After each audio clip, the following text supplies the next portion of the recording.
flip on the book of face. Yeah, I know where to go. There's a man over there into the music scene, showing lots of love for the community with great advice. I know who I should go see. So all around town radio show is where I go for the latest band info. So all around town radio show for the music that comforts my soul. All right, everybody, good afternoon. Good afternoon. Welcome to All Around Town Radio Wednesday with the band. We're doing a nooner today, and without any further, I'm going to jump my guest right in here if I can get it to roll. Hi, Matt. Matt Waters. What's going on, man? Nothing much. I'm happy we're doing this at noon. This is the freest of my times. Mine too. So I'm glad we're here. It's good stuff. And I've admired you for a long time. You have a great social media presence. We're going to talk about it a little later on. But let me introduce the folks that may not know you here. Matt is an independent singer-songwriter from Cincinnati. He's opened for a bunch of people: AJR, Luke Combs, Tim Reynolds, and many others. And also has, like I said, this wonderful social media presence where he does some really cool videos that aren't really about a whole lot other than just chatting with people. And I love that. It's just a laid back chat kind of thing that you do. So Matt, we're going to get into it heavy today, but let's talk here about you and how you got started in this crazy business of online music. And when did you start playing music as a kid? I was one of those lucky situations where none of my family plays. But I was a kid walking through a Toys R Us at 9 years old, and I told my mom, my nana, that I would want a guitar. And my grandmother was a stubborn enough woman to say, if we're buying it, you're taking lessons. So for the next 7 years of my life, she drove me to guitar lessons. Right after the lesson, she'd sit me down in the kitchen. She'd make me play all that back to her.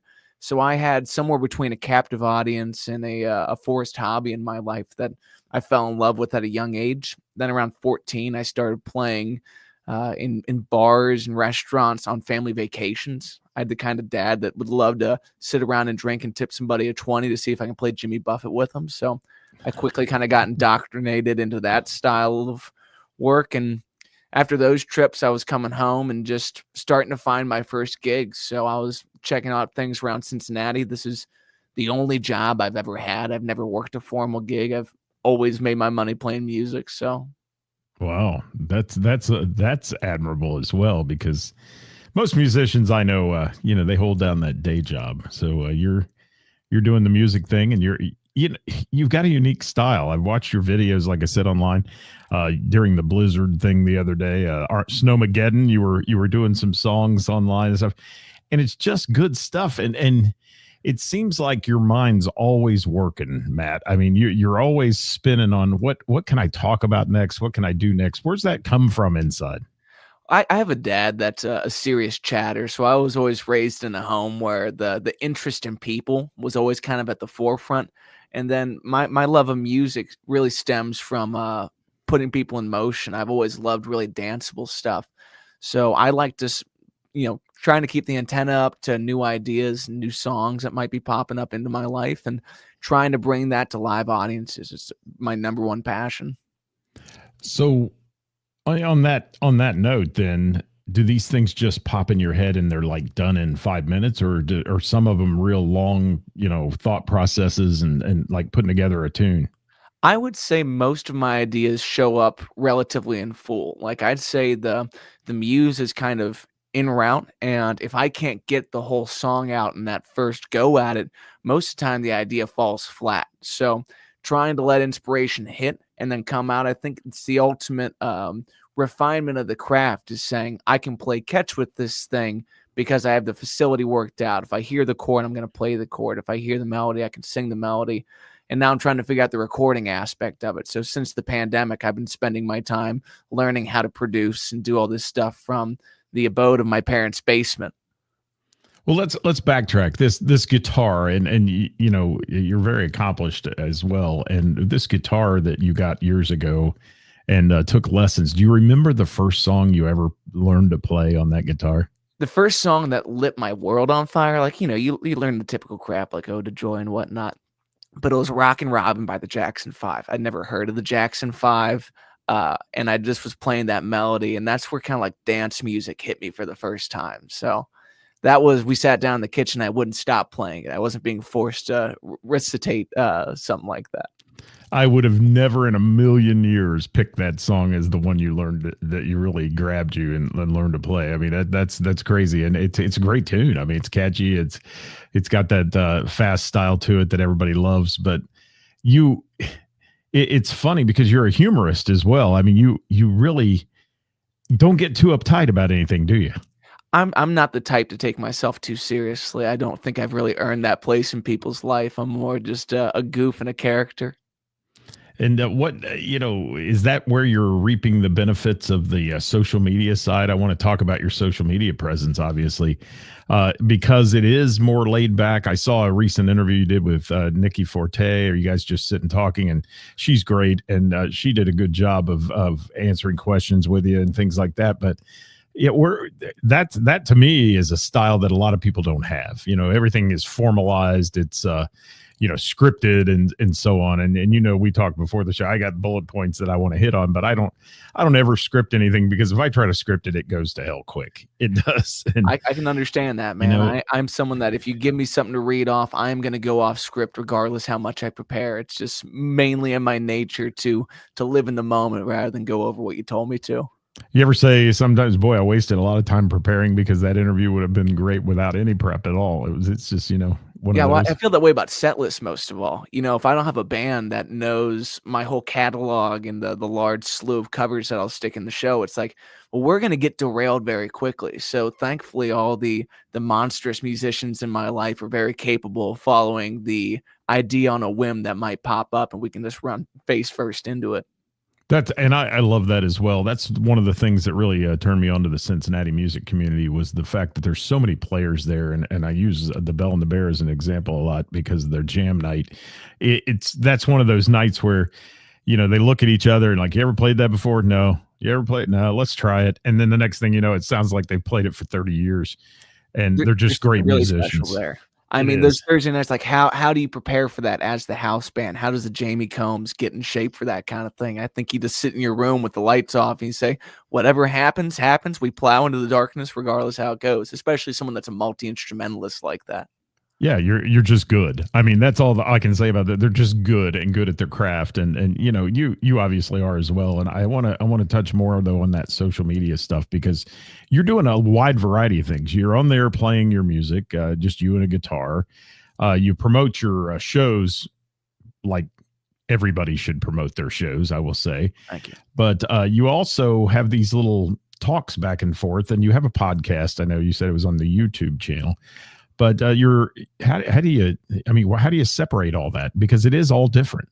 Well, one of the things that I've always felt really firmly about is I don't want to be caught up doing trends on the internet to try to get followers. I only make formats of content that I enjoy doing. So whether it's playing live to a Facebook or a YouTube or something like that, very similar to a live show, but a little bit more stripped down, or the podcast, which it was really a pandemic pastime where I was doing a lot of different things. I was doing some loops, I was commenting on some clips, and then eventually just became like an interview kind of format show. Just because how often in life do you sit down for an hour and a half and just ask your friends about the questions that you never really have time for? So I've always been very entertained by, certain podcasts that lend to that format. So I've just taken it upon myself to dig a little bit deeper with the folks I seem to only make small talk with. Man, I love that philosophy. It's outstanding, and we need more of that, because we don't know about the people that we're surrounded around. I mean, you know, oftentimes, I guess you could refer to it more as a surface relationship you have with people. You see them, you say, hey, you're out in the club, you say, yeah, how you doing, and all that, but you never really are able to dig deep, and your interviews kind of go deep. I mean, you're able to talk about things that, what's your favorite breakfast food type thing. It's not just music, or it's not just, the chord progression in this song was really good and whatever. You guys dig deep. Well, and I think there's a lot of moments in time where, say, someone like yourself that pours all this heart and soul into making sure the live events are attended, that people get to know artists on a different level. There's aspects of your personality that are incredibly endearing that unless you go there, people don't find that point of connection. And those small things, whether it is your favorite breakfast food and comment, or that B-side track that's always just meant the world to you, those aspects of our person help humanize relationships that stick mainly on the internet and happen mainly over text. And I think, we are lacking a little bit of that level of personability in all of our lives. Would you think that all the new technology, the text messaging, all that has taken away from our personal connection with people? I mean, would you say that? I feel that way sometimes. I don't get a chance to actually pick up a phone and chat with anybody anymore. As someone that's mainly grown up in the digital age, and I've always kind of had a smartphone, I've always been on the internet, there's been some really important relationships for me that just take place on X or on Facebook or on Instagram. And I'm grateful that that is a mechanism for how we can relate. But when those things hold you back from asking really personal questions or delving into messier subjects, that's where you start to kind of miss out. And, I grew up in the era where we didn't have any of that. And I could always tell if my friends were a little off that day, if there was something going on, if they were having a rough day, but just by the look on their face, or when you talk to them on the phone, you could tell by their, not usual upbeat mannerisms that something was going on.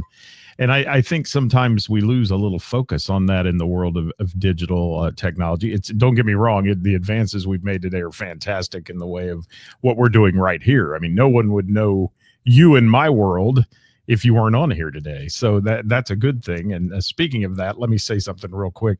Carla, thank you. Chris Reese, thank you. Sherry, Roger, Charlotte, Sean Cooper in the house, Matt Roth, thank you so much, Tier, for all stepping in today. And if you're watching, guys, throw a comment if you have a question for Matt as we talk here. I'm sure he can answer it. And if you're watching after we're live, please drop a comment in there, and we'll both be watching the feed, and we'll answer them for you. So, Matt, it's a pleasure. A special shout out to Chris Reese. I think there's many pockets of musicians in the city that sometimes don't get to interact, and that's a guy that's shown me a lot of love and kind of brought me more into his world of what exists around the Bell and the Bear, and so many other great musicians in town that open up their corner, whether that's their favorite dive or their favorite venue. And we were just talking about Chris yesterday with Karis and I on the show we do on Tuesdays, and how his band absolutely just smoked it on a Christmas show at the Bell and the Bear. And, every time I see that band, I love them, and I love their energy level. And they're one of those bands that we kind of mentioned early on there they have a connection to people, and you have that connection to folks. That's why you're able to get these people to come on and just sit down in a chair comfortably and talk to you. Because some people wouldn't do that. They're a little nervous about that, and you sure break the ice easy and do it. And what would your advice be to anybody new in the business, social media wise? Because this was Hot Topic Tuesday yesterday, was the fact that bands aren't using their socials to their fullest extent. They're not promoting their shows and not doing things. What would your advice be to somebody that's up and coming in the music business? Well, I think when it comes to your content, make things that you like to make. If it's a chore, don't do it. But there's certain things that are, they're not optional. Promoting your shows, connecting with your audience. One of the things that you said about, like, in person, you can kind of tell when somebody's feeling like they should or they're feeling a little bit off. When I sit in a club and I'm playing an acoustic set, I am almost forced companionship for these people, and I get an opportunity to be very vulnerable with them and share parts of my catalog that might lead to them coming up to me on my break and saying, hey, I needed that, or you kind of just poked at something I was trying to avoid today. That type of intimacy that comes at very odd points in time is very similar to what you'll get on the podcast or what you might get in your Facebook comments. And rather than just making it a notification and a response, actually making that an avenue to get to know somebody for good or for bad a little bit more is the number one reason that you should be online. And if it's affecting you in a negative way, get the hell offline and probably find a better way to promote your band. There you go. Well, the days of posters on the telephone poles are over. We know that, and that's those days have hence gone by. Unless you're in a walking Depends on the neighborhood. pole, man. I don't know. Yeah. Some of you still have great visibility. Yeah, well, if you're in an area where everybody's walking to everything, I guess so. But you just said something there, and that's going to be my quote of the day today for you. Forced companionship. That was a great statement because it truly does say what a solo artist has to be in a club, because you're thrust into these people's lives who may be sitting there having a drink for all sorts of reasons. Maybe they've had a rotten day, maybe they've had a great day, they're celebrating something, whatever it is, and you come into their lives and it is kind of forced, isn't it? It's like you're there and they have to listen a little, but maybe they do. Yeah, we hope. And that flexibility of the set list, or your banter in between songs. Like, I'm reading you from the back of your head and hoping that you and I kind of strike a chord here that feels like when you walk out of a Monday night, or like I design called the Monthly Muse. It's a songwriters night that happens the second Wednesday of the month at Radio Artifact.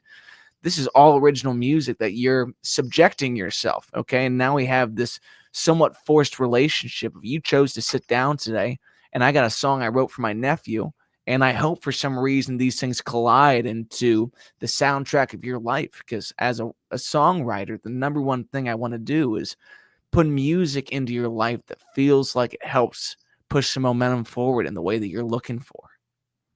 Matt, you're full of great insight, man. I love your style and your philosophy on life, buddy. I think it's a wonderful thing. And Sherry's got a quick question here as we're talking, getting out of the social media part of it. But when is it too much on social media? I think that's an interesting question. Well, I'm finding this out the hard way, that 99% of your audience doesn't see the post you just put up. And because of the way that people call it the TikTokification of most applications, your algorithm is based on your previous engagement. Just because someone follows your page doesn't mean they're going to see it. So if you post it twice, 3 times, 5 times, it almost doesn't matter at this point. You need to proliferate your ideas and your content so much that it's going to end up in that very unique content stream. Yeah, and boy, that as a person who does what we do and I do, you can really go down a rabbit hole of frustration there with that. When you post something, you think, man, this is a home run post and I want everybody to love this person or whatever. And all of a sudden it's, 6 likes or whatever you get, and you've got 10,000 followers. It's like, what happened?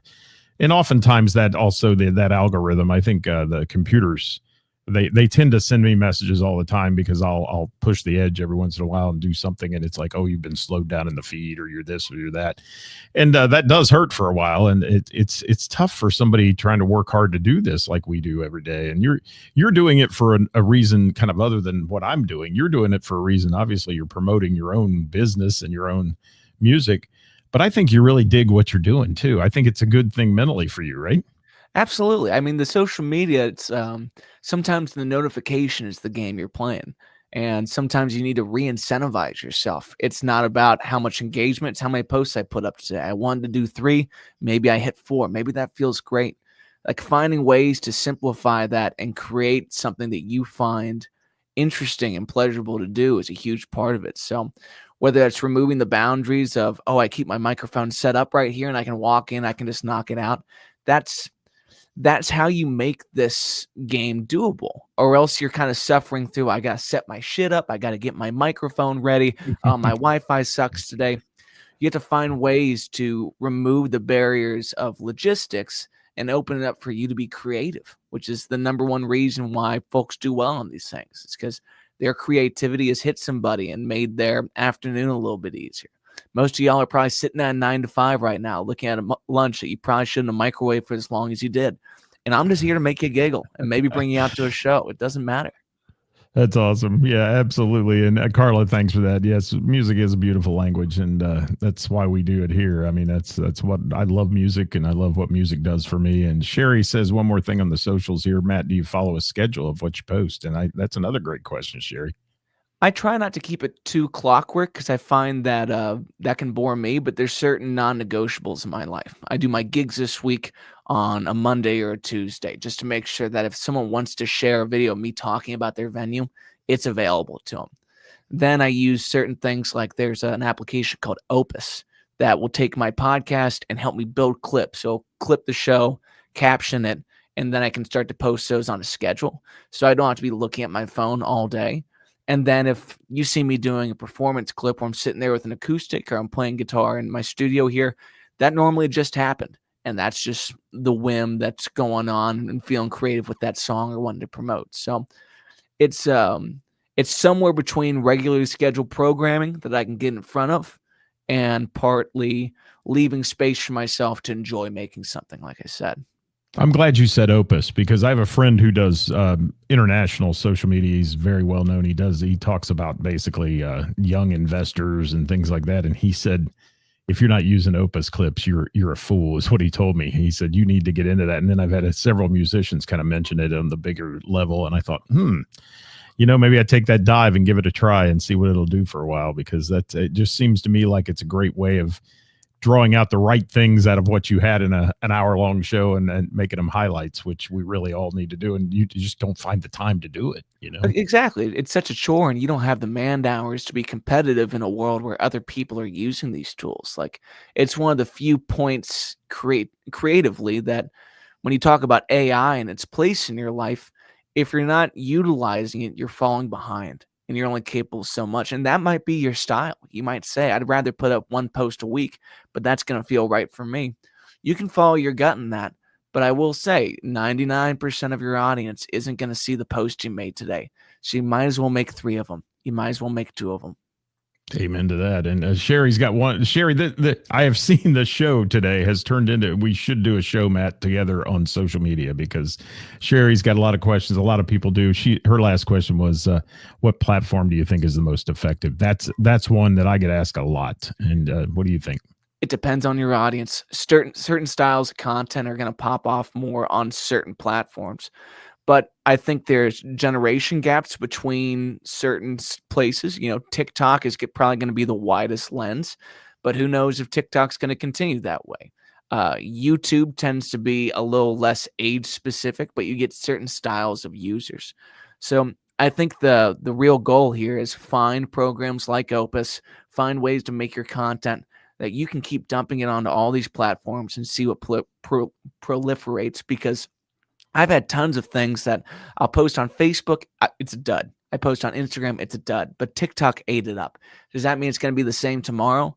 No. But in the game of posting on social media, that means I got the thumbs up at least somewhere, and I'm going to come back and take another swing at it. All right. Well, there you have the social media side of Matt Waters, everybody. Let's segue into your past and current projects, things you've been proud of in the past and things you're working on now. Well, like I said, during 2020, I started to learn how to produce myself. I think the era of home studios has really arrived, and certain quality changes between live drums in a big room versus programmed drums on your computer makes less of a difference than just putting songs into people's lives. The best sandwich is obviously going to be a Reuben. You got to go with something with a really light crust. Make it really delectable. You want to get a Dijon mustard, something on the darker side, and make sure it's an even spread. You don't want to go past more than a millimeter on each side of the bread.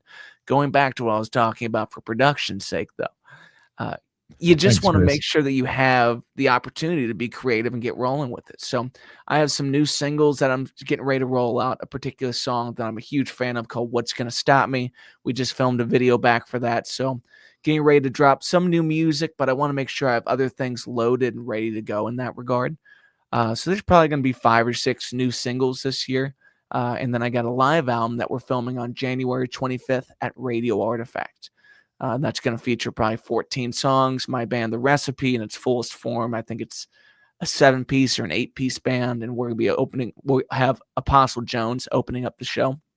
So a lot of great online content's coming downstream, and I just have to stay in a good place where I'm not over-caffeinated or under-caffeinated to make sure it all hits the internet. Gotcha. Well, you've got a lot going on. Oh, yeah, a lot of caffeine. Yeah, so Matt, you said you grew up in the era of you've always had a smartphone. It's always been social media and all that for you. What were some of your musical influences growing up? Who were some of the people you admired and why? Well, my first guitar teacher that I spent the most time with was a Beatles nut. And so the first time I dug into individuals in the full extent of their career was all Beatles oriented. For a while, George was my favorite, then John was my favorite. Now I've kind of come to the immaculate conclusion that Paul has to be the greatest Beatle, and if you disagree, fight me. Let's do something about it. But in the last couple years, my number one and maybe my one and only is Prince. I can't get enough of his catalog. Like, I never heard this album called The Truth that someone sent me on Instagram the other day. And it's just Prince playing acoustic with some really some really dated but sweet effects going on in the background. So I just think he's the ultimate creative, the ultimate instrumentalist. Just so many parts of his person that I want to bring into my own work. So that leads me, and we're going to go into a final question. I think I may have just learned the answer, but I want to know one more thing about you. Where do you get this this charisma, this on microphone quickness and rapid answers and all the things you do? I mean, you're just an amazing interview. So where do you get this? Does this come from younger days? Does it come from lately? I mean, how's that happen? I think I got the advantage that my entire life is spent on a microphone. I also grew up the youngest of 4 kids. So for a lot of my life, I was the quiet one, and I was kind of the butt of the jokes of my siblings. But thankfully, so I got 2 older brothers, then an older sister right above me. And my sister has always been this louder than life character. I remember when she was in high school, I would watch her lead pep rallies dressed as a nun, doing a cartwheel on a basketball court. And that type of mania kind of got bestowed on me through her. And it's just become who I want to be on stage. You know, there was a long time where I would stand still and I was too nervous. And then someone saw me shaking a little bit. They're like, looks like you're about to start dancing. And I was like, well, why don't I just start letting loose a little bit? So I've learned a lot of my my energy and my ramblings can be utilized in this one place. So anymore, I just go for it. No regrets. I'm going to say something ridiculous. I might regret it, but I'm going to post it. Let's just let it fly. Do you have a favorite playing music or doing a podcast, or do you have anything that's more pleasurable to you? I love playing above all things, but I'd say most of my life is spent doing the solo acoustic thing. So if you give me a stage and my setup and a crowd that wants to talk back and forth, there's nothing like having a conversation with an audience and being able to pivot that into a song.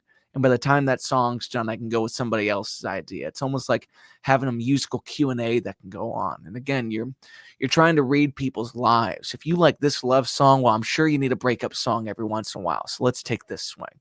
If you got that, let's go with this weird funk tune that I think is going to add a little zest to your Wednesday afternoon. Well, sadly, Matt, I have to admit I've never seen your solo show, and I need to, obviously. Is this as interactive as it seems to me in my head that it is when you're there with an audience, that you're doing this dialogue back and forth and then playing this music? Is that what happened at every solo show for you? Well, sometimes people aren't looking for that kind of conversation, but if you give me the opportunity to get in your life and really do this, then it's much to my advantage. It's what I prefer to do. Thank you, Tier. Confidence is a great word to describe Matt. It is, because he has that confidence level. And just from the minute we got on here prior to the show, I could tell that he's just a pro at all this. And it's Matt, it's really fun to talk to people like you, because you've done interviews. I know you've had people on that it is like extracting a tooth to get them to answer your questions. Some people just, you throw a great question at them, they sit there and it's like, and this dead air happens. You're not that guy. You're quick-witted. You have the ability, just like you jumped into the Reuben sandwich there. Thank you, Chris Reese, for that, by the way. To be honest with you, I've never had a Reuben as well. It might have been a lie, but I'll at least go with it. But it sounded good. It sounded great. You made it I'll believable. give it a chance. I mean, I'm not as experienced in the sandwich category as I might be as my musical abilities. Well, and if it's mentioned on the internet, it's always true. Isn't that right? Facts. Everywhere we have facts. Listen, when I go poking people on Facebook, it's because I have malicious intentions. So watch your feed. I'll be on you. Go any day. We'll have fun with it. Live album coming up, you said. Let's recap that again, if we can. Yeah, January 25th, we're cutting our third live album at Radio Artifact over in Northside. I'd say this is the best sounding room in the city. We're taking things to the next level this year. So we have a couple of VIP tables. We also have some standing room tickets so you can get at the door. You can find that later on. It'll be on Spotify, all the streaming platforms. And then we have our friends Apostle Jones coming down from Cleveland, one of the most highly rated funk bands in Cleveland. They're going to be opening up the show. They are spectacular. So that's all going to start probably around 7 o'clock on the 25th. Again, you can get tickets at the door. You can get them online on my website, mattwatersmusic.com. And then we got a huge tour schedule coming up later in the year. I'm going to drop my solo acoustic tour schedule as well as my band tour. But we have an amazing show coming up at the Bell and the Bear on February 15th. Everyone loves playing at the Bell. It's an honor in the city to get to do that because you have listeners of a different caliber. And you also have an openness for a little rowdiness of a show. And there's popcorn to bring people back a notch if you need to. So The Musicians Clubhouse, as Chris Reese refers to it. I agree. You make that that statement. Yeah, that's good. And you can follow Matt on all the socials, guys, YouTube, Instagram, X, all of those things, and Facebook as well at Matt Waters Music. If you'd like to, please go give him a follow. And I'm sure, as Tierra said here, we have piqued her interest today. So she's going to come see you play soon. And I want to get to a solo show too, because I want to be that guy that's sitting there with the beer that says, man, will you play me a breakup song or something? And I want to hear you do it. If you give me generic categories like that, that's where I thrive the most. That's where my weird really comes out. And if I can make one last appeal to your audience and just saying that the local musicians in your life, whether they're playing out once a month, whether they're playing out a couple times a week like me, we are putting ourselves out there to be the physical and the musical companionship in your life that you might be looking for. Whether you just need someone to be there with you on good and bad days, or whether you're looking for the catalog that's going to soundtrack your life through whatever you're going through at this time. This scene is here for you. And an artist like myself, I've made the choice and the dedication to say, until they put me in a box, this is what I'm going to do. You don't need to worry about that question. If you lean on me, you got something to find here. So I appreciate you. Well said, Matt Waters. And last question here of the day, guys, before we have to go, because we've already had Chris Reese have to go back to work. We've exceeded our lunch half hour here. Matt, if you could take the stage with anyone, past or present, and play one show with them, who would it be? What I would want most, if I could time travel, is Prince does his album, The Piano and a Microphone Tour. And the recorded version of this is him rehearsing at Paisley Park. And so it's just him sitting there with a mic, a piano, and I'm pretty sure they mic'd up his foot because his foot's the most grooving kick drum I've ever heard. He's just stomping on the stage. If I could walk out there with an acoustic and just join that man for a little bit, no audience, just me and the maestro, you could put me in the box right after that. I'd be good. That's everything. And I'm going to say, out of every musician I've ever interviewed, and there's hundreds of them, Prince is up there in the rankings in the top, at least top 3 that people answer that question. And we ask that question in every interview. So obviously Prince made a big impact on a lot of people. He did on me. And I was playing music in the clubs. I was spinning records. I was spinning Prince's first vinyl, Wanna Be Your Lover, those kind of things, back in the day. So good stuff. And I got a 1978 pressing of that self-title. And one of my favorite things about buying used records is hearing the wear points of where people have kind of dropped in. And you can hear this major glitch at the instrumental breakdown at the back half of that song. So I'd like to think that was used on the more hip-hop side for MCs getting after it in the day. That's awesome. Well, Matt, I can't thank you enough. You've been a wonderful guest on the show today. I always follow your stuff. I love watching what you do. Your interviews, I learn from every time I watch them. And I've been doing this a long time. I won't get into that. I've been doing this 30 years thing. But I do, and I learn from you every day. You're a force. You're definitely a shining light in the music community. And can't wait to see you. Hopefully see you at the Bell and the Bear for that show and some other places out and about town. Hey, you always got a free ticket at the door, Scott. You come to whatever you want. Friends, thanks for taking the time. Make sure you continue to tune into Hall Around Town. This is a special program with a maniac behind the wheel. Thank you, Matt. I love you, man. Thanks so much for being with us today. We're going to get out of here, guys. Don't forget tomorrow live at 5. It's Who's Playing Out, brought to you by our friends at Heathers in Springboro. And we're giving you the best musicians and venues in the tri-state and who's playing where all week long. Matt Waters, have a great day, my friend. Appreciate you. Peace, players. See you soon, folks. Bye-bye.